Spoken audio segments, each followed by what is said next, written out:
읽겠습니다. 사도행전 5장 29절입니다. 사도행전 5장 29절. 한 절만 같이 읽겠습니다. 사도행전 5장 29절 같이 읽습니다. 베드로와 사도들이 대답하여 이르되 사람보다 하나님께 순종하는 것이 마땅하니라. 아멘. 같이 인사하겠습니다. 주의 이름으로 잘 될 것입니다. 더 잘 될 것입니다. 끝없이 잘 될 것입니다. 아멘. 예배의 자리에 함께 하신 여러분, 하나님께서 이 한 주간 여러분과 동행하심으로 잘 되는 행복한 한 주간의 삶이 될 줄로 믿습니다. 세계 최대 사하라 사막을, 사하라라고 하는 뜻은 원래 사막이라고 하는 뜻이에요. 그러니까 저기하고 똑같은 거예요. 역전 앞에서 만나. 역전이 역 앞이잖아요. 그런데 역전 앞에서 만나 이러는 거나 똑같은 거나 사하라 사막 뭐 이런 게 똑같은 거죠. 그러니까 이 사하라 사막을 종단한 스티브 도나휴라고 하는 분이 있습니다. 이분이 사막을 종단하면서 죽을 고비를 수없이 넘긴 거예요. 그러면서 자기가 체득한 기술을 사막을 건너는 6가지 방법이라고 하는 그런 책에 담았습니다. 그러면 이런 얘기예요. 지도가 아닌 나침판을 따라가라. 오아시스를 만날 때마다 쉬어가라. 모래에 갇히면 타이어에 바람을 빼라. 혼자서 또 함께 여행하기. 그리고 캠프파이어에서 한 걸음 물러나라. 허상의 웃금에서 멈추지 말라. 이 6가지 이제 소제목을 달아가지고 쭉 책을 써놨습니다만, 이 도나후가 말하는 사막을 건너는 6가지 방법 중에서 가장 중요한 첫 번째가 뭐라고요? 지도가 아닌 나침판을 따라가라 라고 하는 것입니다. 끊임없이 상황이 변하는 모래 사막에서 지도가 뭐 수시로 바뀌니까 이게, 그러니까 지도 따라가지 말고 나침판 따라가야 된다라고 하는 것인데, 우리가 사는 세상도 사막과 다를 것이 없습니다. 환경이 언제 바뀔지 모르잖아요. 아무리 환경이 바뀐다 할지라도 나침판의 방향은 늘 똑같은 거죠. 우리의 인생의 나침판이 누굽니까? 예수 그리스도이십니다. 우리가 살다 보면 방향을 잃어버리고 엉뚱한 길로 갈 때 많이 있지만, 그때마다 우리는 나침판 되시는 예수 그리스도를 바라보고 방향을 다시 잡아야 하는 것입니다. 이 한 주간도 주님 바라보고 달려가는 한 주간의 삶이 되시기를 주님의 이름으로 축원합니다. 오늘 본문은 초대교회에 나타난 두 번째 박해에 관한 그런 이야기입니다. 첫 번째 박해가 4장에 나와 있었습니다. 그 박해의 주동자들이 누구냐? 사두개인들이에요. 그들이 앞장선 이유는 2가지였습니다. 첫째는 성전 관할권이 침해당하는 것 아닌가라고 하는 것 때문이었고, 두 번째는 전하는 내용 때문이었습니다. 왜냐하면 자기네는 부활 안 믿거든요. 귀신이 있다 안 믿거든요. 병든 자를 고친다 말도 안 된다 이렇게 생각하고 있었거든요. 그런데 그런 이야기를 전하니까 결국 이들을 잡아다가 옥에 가두고 막 그러는 것입니다. 채찍질하고 그리고 풀어주고 다시는 예수의 이름으로 하지 말라. 그렇게 이야기를 하는 거죠. 그러나 그들의 답변은 오직 예수 그리스도의 이름으로 구원이 이루어졌고, 예수 그리스도의 이름 외에 다른 이름으로 구원을 받을 수가 없다. 이렇게 얘기를 하죠. 그런데 두 번째 박해는 조금 상황이 다릅니다. 과정이 조금 다른 거죠. 그들은 공회신문이나 판결 없이 사도들을 체포해서 감옥에 가뒀습니다. 그러면서 왜 예수의 이름으로 가르치고 병 고치고 이런 거 하지 말라는데 왜 하냐? 그리고 예수를 죽인 것이 왜 우리 유대인들이라고 그렇게 얘기를 하느냐? 그런 내용이었습니다. 자, 29절부터 32절까지 우리 같이 읽어요. 베드로와 사도들이 대답하여 이르되 사람보다 하나님께 순종하는 것이 마땅하니라. 너희가 나무에 달아 죽인 예수를 우리의 조상의 하나님이 살리시고 이스라엘에게 회개함과 죄사함을 주시려고 그의 오른손으로 높이사 임금과 구주로 삼으셨느니라. 우리는 이 일의 증인이요 하나님이 자기에게 순종하는 사람들에게 주신 성령도 그러하니라 하더라. 아멘. 공회의 판결은 첫 번째 박해 때와 유사했습니다. 사도들을 채찍질하고 예수 그리스도의 이름으로 말하는 것을 금하고 석방한 것입니다. 자, 우리가 첫 번째와 두 번째 박해를 통해서 교회가 당해야 하는 박해의 실상을 명백하게 알 수 있는데, 박해의 원인은 복음 전파입니다. 예수의 이름으로 말하지 말고 가르치지 말라. 교회가 이 복음을 포기하지 않는 한 세계 도처에서 박해는 끊임없이 일어날 것입니다. 박해의 방법과 결과와도 동일합니다. 전도를 금지하고 감옥에 갇히고 때리고 심하면 죽이는 것입니다. 이와 같이 박해를 극복해야만 참 교회가 세워집니다. 박해를 이겨야만 복음이 전파되는 것이고 영혼 구원이 이루어지는 것입니다. 여러분, 우리 시대도 형태는 다르지만 많은 박해에 직면해 있습니다. 아마 오늘 앉아 있는 분들 가운데도 가족의 박해 가운데 나와 있는 그런 분들도 계실 것입니다. 심지어 중동 같은 데서는 우리가 시장에 가면 옛날에 당모가지 뽑아가지고 칼로 이렇게 탁 쳤잖아요.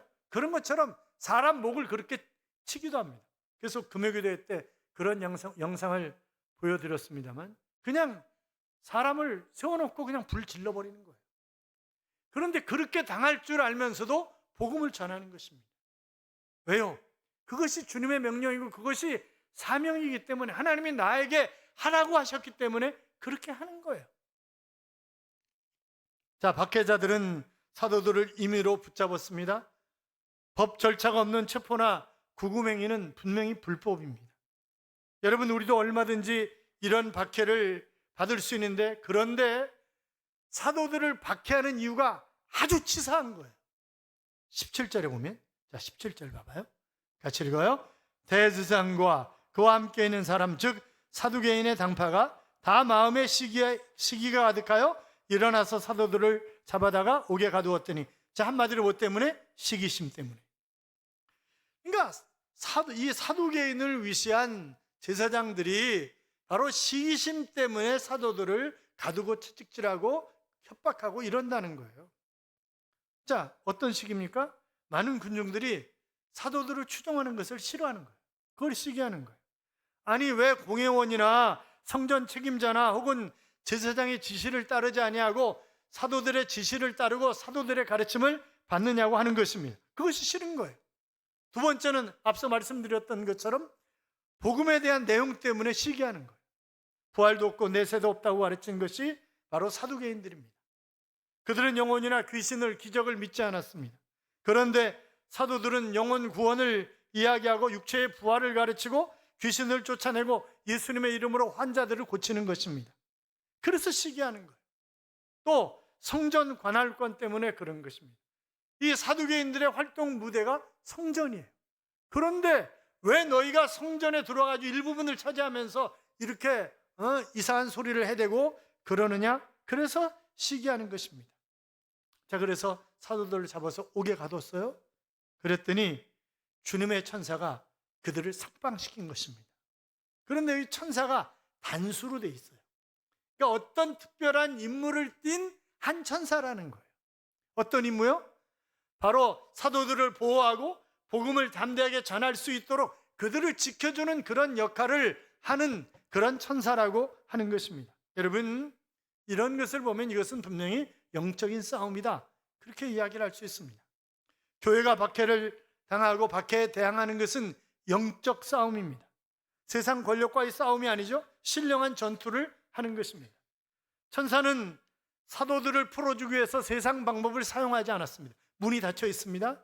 간수들이 눈을 부릅뜨고 지키고 있는 것입니다. 그런데 공간과 시간의 제약을 받지 않고 쑥 그냥 나와버린 거예요. 자, 19절 20절 봐요. 같이 읽어요. 주의 사자가 밤에 옥문을 열고 끌어내어 이르되 가서 성전에 서서 이 생명의 말씀을 다 백성에게 말하라 하매. 자, 사도들에게 주님이 주신 사명이 지금 두 가지죠. 첫째는 생명의 말씀을 다 백성들에게 전하라는 거예요. 조금도 빼지 말고 모든 사람에게 복음을 전하라. 두 번째는 성전에 서서 그랬어요. 그러니까 숨어서 말하지 말고 은밀히 말하지 말고 당당하게 말씀의 전당인 성전에 서서 복음을 전하라고 하는 그런 명령이셨습니다. 그래서 그 명령대로 풀려나자마자 바로 그들은 성전에서 설교를 하는 것입니다. 여러분, 일반 탈옥수들은 탈옥하는 즉시 어디론가 숨어버립니다. 혹시 구치소에 들어가 계셔본 적이 있으세요? 온 동네 사람들이 다 안다. 그러면요, 창피해가지고 어디론가 숨어버리고 싶은 거잖아요.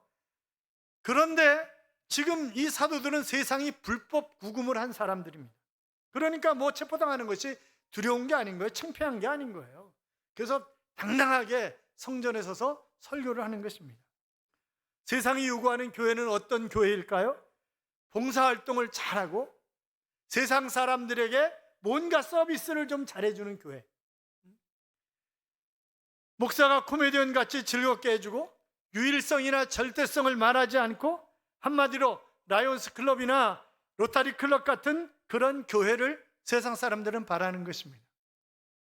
예배를 강조하지 않고 오직 예수 믿어야만 천국 간다는 그따위 소리 하지 말고 동성애 뭐 이런 거 하지 말라 이런 얘기 하지 말고, 그러니까 교회 아닌 교회를 세상은 바라는 거예요. 생명력이 없는 교회, 예수님이 없는 교회, 유일하시고 절대적인 하나님이 없는 교회, 그런 교회를 세상 사람들은 원하는 것이고, 그런 교회 모양으로 가다가 소아시아 교회가 다 문 닫은 것이고 유럽 교회가 다 문 닫은 것입니다. 여러분, 이럴 때 우리는 어떻게 해야 하는 것입니까? 세상이 요구하는 요구에 순응해야 하는 것입니까? 아니요. 우리는 어떤 박해와 역경과 고난이 온다 할지라도 교회의 본질을 지켜야 하는 것입니다. 교회는 예배 공동체입니다. 교회는 전도 공동체입니다. 이사야 43장이 이야기하는 것처럼 우리가 하나님의 영광을 위하여 증인의 삶을 찬송하는 자의 삶을 살지 않으면 이 땅에 존재할 하등의 이유가 없는 것이고, 교회도 역시 마찬가지입니다. 세상 교제보다 성도의 교제가 우선되는 코이노니아 공동체가 교회입니다. 복음으로 양육되는 양육의 공동체이고 봉사하는 그런 공동체입니다. 자, 이런 교회의 본질을 지키기 위해서 바로 세상의 반대에 부딪히고 비난을 받는다 할지라도 어쩔 수 없는 것입니다. 그것을 우리가 감당해야 하는 것입니다. 그것이 주님의 명령입니다. 우리가 주님의 명령을 지키고 참 교회의 모습을 지킨다면 바로 천사를 보내셔서 감옥 안에 있던 사도들을 풀어내신 것처럼 하나님이 우리를 지키시고 우리를 보호하시고 우리를 인도하실 줄로 믿습니다. 어떤 감옥도 사도들을 가두지 못하는 것입니다. 여러분, 우리가 세상 눈치 보면서 교회의 본질을 변질시키지 말자고요. 세상이 뭐라고 요구하든지 우리는 주님의 명령을 따라 마땅히 해야 할 일을 감당하는 그런 교회가 되어야 할 것입니다. 유대인들은 사도들을 공회 앞에 세웠습니다. 체포하고 구금했지만 임의대로 처리하지 못하는 거예요. 왜? 군중들이 두려운 거예요. 그래서 26절에 보면 성전 맡은 자가 관속들과 같이 가서 저희를 잡아왔으나 강제로 못하는 것은 백성들이 돌로 칠까 두려워함이라 그랬습니다. 정의로운 사람들은 군중 여론을 두려워하지 않습니다. 여러분, 지금 총선을 코앞에 두고 있습니다. 여론에 얼마나 민감해요? 그러니까 여론에 민감하니까 뭐 호주 대사도 들어와라. 아니, 보내질 말지 왜 보내가지고 그렇게 망신을 당하는지는 잘 모르겠는데, 뭐 하여튼 과거가 샅샅이 드러나면 그것 때문에 막 온통 난리가 나잖아요. 그래서 여러분은 안 나가시는 거죠? 총선에. 그러니까 이게 무슨 망신이냐고, 그게 도대체. 그렇잖아요?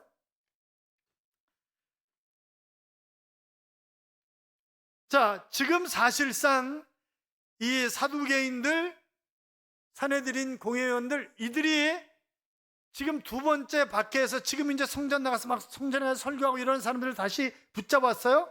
그러면 물어야 하는 첫 번째 질문이 뭐예요? 야, 너네 어떻게 빠져나온 거야 도대체? 그렇게 물어야 되잖아. 어떻게 빠져나온 거냐? 지금 감옥문이 닫혀 있고 간수들이 두 눈을 부릅뜨고 다 지키고 있는데 어떻게 빠져나온 거냐? 그렇게 물어야 되는데 그렇게 묻지 않는 거예요. 왜? 하나님이 우리를 옮기셨다고. 그러면 뭐라고 대답을 해야 되는 거예요? 그 다음에는. 그러니까 그렇게 못 묻는 거예요, 이 사람들이. 그러면서 예수님의 죽음이 우리에게 책임이 있는 것처럼 그런 소리하고 돌아다니지 말라는 거죠. 그런 소리 하지 말라. 지금 로마법에 의해서 처형된 거 아니냐? 유대인법이 아니었잖냐? 그런데 왜 우리 때문에 예수님이 죽었다고 이렇게 이야기를 하면서 돌아다니는 거냐 도대체? 그런 얘기 하지 말라. 용납하지 않겠다. 그리고 협박을 하는 것입니다. 그때 베드로가 사도들의 대표로 핵심적으로 네 가지 이야기를 합니다. 사람보다 하나님의 말씀에 순종하는 것이 맞다. 당신들이 예수님 죽였다. 그런데 하나님이 예수님을 살리시고 높이셨다. 우리가 이 증인이다. 이 네 가지 이야기를 하고 있는 것입니다. 그러니까 이제 골치 아픈 거죠. 산헤드린 공회원도. 지금 군중들이 만약 사도들의 말을 따라서 하나님이 하셨다고 이러면서 벌컥 일어나면 이건 보통 문제가 아닌 거잖아요. 반란이 일어나면 로마법에 의해서 총독이라든지 이런 사람들은 다 목이 날아가는 거예요, 그냥. 그러니까 두려운 거예요. 그래서 슬며시 이 사도들을 다 죽여야 되겠다고 작정을 하는 것입니다. 그런데 그때 유대인들의 존경을 받는 가말리엘이라고 하는 바리새파 율법 교사가 있었습니다. 이 사람이 얘기하는 거예요. 옛날에 드다라고 하는 사람이 일어나가지고 막 선동할 때 400명씩이나 따라다니지 않았냐. 그런데 내버려뒀더니 그게 사기꾼이었고 가짜라는 거 판명이 나가지고 그냥 없어진 거 아니냐. 그러니까 이것이 하나님의 일인지 아닌지 시간이 가르쳐줄 거다. 시간이. 그냥 내버려두자. 그러면 시간이 해결한다 하는 그런 중재안을 내놓고, 그래서 이 사도들을 다시 채찍질하고 그리고 협박하고 놔주는 것입니다. 사랑하는 여러분, 지금 엄중한 시국입니다. 제자들은 유대교의 권위에 주눅들지 않았고 자신들의 신앙을 소신껏 밀고 가는 것입니다. 중요한 것은 바로 자기들이 증인이라고 하는 것입니다. 32절에 보면 우리가 증인이다, 일에 대해서. 증인이라고 하는 용어는 법적인 용어죠. 그래서 고대 유대교나 로마법이나 다 증인이 선서를 하면 거기에 대한 책임을 져야 합니다. 우리도 마찬가지잖아요. 청문회 때 앞에 나가서 선서하면 거기에 대한 책임을 져야 되는 거잖아요. 거짓 증언을 했을 때에는 반드시 거기에 따르는 벌이 있습니다. 그런데 여기 본문의 증인이라고 하는 말은 순교라고 하는 그런 의미의 단어입니다.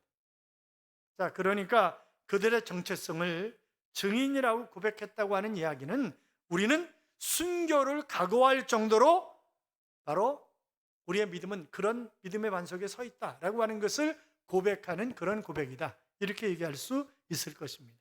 여러분, 이런 이야기를 쭉 보면서 현대인들은 굉장히 불편해하는 거죠. 아니, 상당히 많은 교회를 다니시는 분들이 꼭 그렇게 믿어야 되냐. 적당히 타협하면서 가는 거지. 또 시대가 그때하고 지금은 다르지 않냐. 그리고 뭐 그렇게 융통성이 없냐. 그렇게 얼마든지 얘기할 수 있고, 예수 믿는 분들이 상당히 교양 쪽으로 믿는 분들이 많습니다. 그래서 교양 쪽으로 믿기 때문에 이걸 싫어해요. 이렇게 끼고 다니는 걸 싫어해요. 다 뭘로 봐요? 성경? 이거 꺼내서 봐. 성경 어디 읽겠습니다. 그럼 이거 꺼내서 봐. 현대인의 도구를 사용하는 것이 잘못이다. 그렇게 얘기할 수는 없지만 여러분, 지금 교양이 필요하죠. 교양 없는 사람 옆에 있어봐요. 힘들어요. 아주. 그렇잖아요. 그러니까 교양 있는 사람과 없는 사람을 같이 사귀는 것은 아주 이게 뭐 하늘과 땅 차이란 말이죠. 그런데 신앙생활이 교양은 아니잖아요. 그렇잖아요. 여러분, 신앙은 예수 그리스도가 나의 죄 때문에 십자가에 못 박혀 죽으셨고 나를 위해서 부활하셨고 지금도 하나님 보좌 우편에서 나를 위해서 말할 수 없는 탄식으로 기도하고 계시고 그분이 나를 인도하실 것이고, 그래서 나는 영원한 천국에서 하나님과 더불어 영원 무궁토록 살 것이라고 하는 그런 믿음을 가지고 예수 믿는 거잖아요. 그렇잖아요. 교양이 아니라고요. 예수 믿는 건. 사랑하는 여러분, 지금 그 사도들이 사람보다 하나님께 순종하는 것이 마땅하다라고 하는 이야기를 하면서 담대하게 실제로 죽인 건 맞지 않냐. 그 예수님을 바로 이스라엘에게 회개함과 죄사함을 주기 위해서 하나님이 살리셨고 그들을 하나님이 높여주셨다. 그래서 임금과 구주로 삼으신 것이다. 바로 이 일에 우리가 증인이다. 이 말에 이 산헤드린 공회 의원들, 사두개인들, 그들이 할 말이 없었습니다. 왜요? 틀린 말이 아니잖아요. 여러분, 그런데 가만히 한번 생각해 보세요. 사도들이 이미 경고를 받았어요. 지금 우리를 하나님이 옮기셨다, 감옥에서 싹 옮기셨다 이런 거지만 산헤드린 공회원들이나 사두개인들이나 로마인들이 볼 때 뭐예요? 탈옥한 거예요. 그들이 볼 때는 탈옥이에요. 주님이 옮겨주신 거지만 그러나 세상 사람들이 볼 때는 탈옥이지 이거. 그러면 지금 이들이 무척 화가 나 있는 거잖아요. 산헤드린 공회원은 사람을 죽일 수도 있고 살릴 수도 있어요. 자, 당신들이 예수님 죽인 것 맞지 않냐?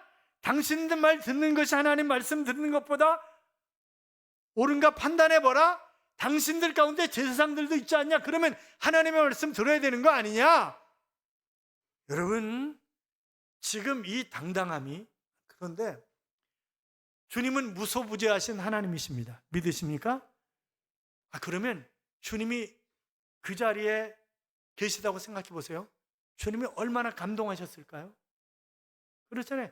당당하게 그렇게 얘기하고 얻어 터지면서 다시 또 붙잡혔던 자리로 와가지고 복음을 전하고 이런 모습을 보면서 주님이 얼마나 감동하셨을까, 그런 생각이 안 드세요? 정말 주님. 여러분, 우리가 살아가면서 주님을 감동시키시는 그런 삶을 얼마나 살아갑니까? 그러니까 우리가 내 경험, 내 이성으로 이해되지 않는다 할지라도 주님이 말씀하시면 그냥 그대로 순종해야 되는 것이 우리의 삶이잖아요. 자, 여호수아와 이스라엘 백성이 여리고성을 점령할 때 하나님 명령하셨습니다. 하루에 성 한 바퀴씩 돌아, 그리고 일곱째 날 7바퀴 달고 나팔을 불고 소리를 질러, 그러면 여리고성이 무너질 거야. 대신에 소리 지르기까지 입 싹 다물고 도는 거야. 이렇게 명령을 하셨습니다. 여리고성은 난공불락의 요새입니다. 성이 이중으로 되어 있습니다. 그냥 도는 거잖아요. 그냥 그렇게 돌면 무너지리라 그랬으니까 그냥 믿고 도는 거예요. 이해되지 않지만 그 이해되는 사건이냐고. 그렇잖아요. 아니, 제사장들에게 모명을 거두는 시기니까 물이 철철 넘치는 시기예요, 요단강이. 그런데 법궤를 메고 들어가라 그렇게 명령을 하셨어요. 아니, 죽으려고 들어가냐고요. 그게 이해 안 되는 얘기지. 그런데 명령하시니까 메고 들어가는 거예요. 들어갔더니 물이 쫙 갈라지더라 그랬잖아요. 그러니까 이해되지 않아도 말씀하시면 그냥 아멘, 그리고 순종하는 거예요, 우리는. 그러니까 순종하면 하나님이 복을 주시는 것이고 반대로 불순종하면 복을 받지 못하는 것입니다. 그러니까 내가 순종하는 삶을, 하나님을 감동시키는 삶을 살면 복은 따라오는 거예요, 보너스로. 그건 따라오는 것입니다. 사랑하는 여러분, 우리는 한 방향의 삶을 살아가야 됩니다. 그 방향은 주님을 향한 방향이어야 합니다. 마귀는 끊임없이 세상이 미로라고 이야기를 하면서 길이 없다고, 방향을 잡을 수 없다고 끊임없이 내 귓전을 칩니다. 하지만 주님은 자신이 나침판이요 길이라고, 나를 바라보라고 그렇게 말씀하십니다. 그래서 우리는 주님만 바라보고 가는 것입니다. 내가 설사 잘못된 길을 갔다 할지라도 얼른 주님을 다시 바라보고 방향을 바꾸는 것입니다. 오늘 우리는 예수님의 증인들입니다. 사도들이 증인 되었던 것처럼 우리도 모든 사람 앞에서 예수님의 증인으로 살아가는 것입니다. 사도들은 바로 부활하신 주님을 목격했지만 우리는 목격하지 못한 그런 사람들임에도 불구하고 증인이 될 수 있는 이유는 바로 예수님이 성령으로 내 안에 오셔서 증거하시기 때문에, 그래서 우리는, 그래서 거기 32절에 뭐라 그랬어요? 하나님이 자기를 순종하는 사람들에게 주신 성령도 그러하니라, 그렇게 기록하고 있는 것입니다. 사랑하는 여러분, 우리 배후에 성령이 계십니다. 우리가 예수님을 구절하고 증거할 때 성령님이 우리와 함께 하시고 듣는 사람의 마음을 열어주시고 감동을 받게 하시고 깨닫게 하시고 영접하게 하시고 하나님의 자녀가 되게 하시는 것입니다. 설사 우리가 박해를 당한다 할지라도 주의 천사를 보내서 우리를 지키시고 인도하실 줄로 믿습니다. 유대인들은 예수라고 하는 이름을 거론하는 것조차 싫은 거예요. 그래서 이 사람, 이 이름 이렇게 얘기하지만 우리는 반대로 예수 그리스도의 이름으로 명하노니, 예수 그리스도의 이름으로 말하노라, 예수 그리스도의 이름으로 전하노라, 예수 그리스도의 이름으로 담대하게 우리는 이야기할 수 있어야 합니다. 사랑하는 여러분, 예수님의 이름으로 기적을 창출하십시오. 예수님의 이름으로 병든 자를 고치십시오. 예수님의 이름을 기꺼이 높이고 예수님 때문에 즐겁고 행복한 삶을 살아가는 귀한 하나님의 자녀들이 되시기 바랍니다. 사랑하는 성도 여러분, 세상의 권력은 예수님의 이름을 무너뜨리려고 합니다. 그러나 하나님으로부터 난 것은 결코 무너지지 않습니다. 세상은 끊임없이 교회를 박해하고 없애려고 했지만, 그러나 그러면 그럴수록 교회는 더 멋지게 성장해 왔습니다. 그것이 역사가 증명하는 것입니다. 교회는 예수의 이름을 말하고 행하고 사랑하고 섬기는 것입니다. 성도들은 각자의 자리에서 매일 반복적인 그런 일을 통해서 바로 예수 그리스도가 어떤 분인가 라고 하는 것을 몸으로 증명하면서 살아가는 것입니다. 이번 주간은 나의 죄 때문에 십자가를 지신 그 주님을 기억하고 기도하는 고난 주간입니다. 우리는 새벽을 깨워 기도할 것입니다. 그리고 금요일 저녁 9시 다시 모여서 예수님께서 물과 피를 다 쏟으시고 우리를 구원하신 주님을 기억하며 성만찬을 하게 될 것입니다. 주님이 그 자리에 임재하실 줄로 믿습니다. 이 한 주간 깨어 기도하며 우리의 삶의 자리에서 예수는 그리스도라고 하는 것을 날마다 증거하며 사는 그런 삶이 우리의 삶이 되어서 훗날 하나님 앞에 섰을 때 상급과 칭찬이 있는 그런 하나님의 자녀들이 되시기를 주님의 이름으로 축원합니다. 이런 찬양이 있어요. 나의 예배는 멈추지 않네 라고 하는 찬양인데, 아침마다 새롭게 나의 예배는 시작되네. 은혜를 떠나서는 살 수 없으니 나를 살게 하는 예배는 멈추지 않네. 주님의 인자하심과 위대하심을 찬양하고 주님과 동행하는 오늘 하루를 소망하는 나의 기도는 멈추지 않네. 주님을 더 알게 하소서. 그 사랑의 넓이와 깊이를 알게 하소서. 성령으로 채우소서. 나를 도우시는 성령 함께 하소서라고 하는 그런 찬양입니다. 사랑하는 여러분, 그렇습니다. 축복의 통로인 예배와 기도를 우리가 멈출 수는 없는 것입니다.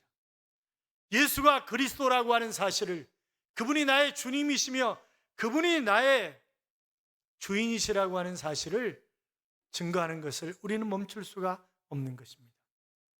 그러한 삶을 살아 풍성한 열매 맺는, 풍성한 상급이 쌓이는 귀한 하나님의 자녀들이 되시기를 주님의 이름으로 축복합니다.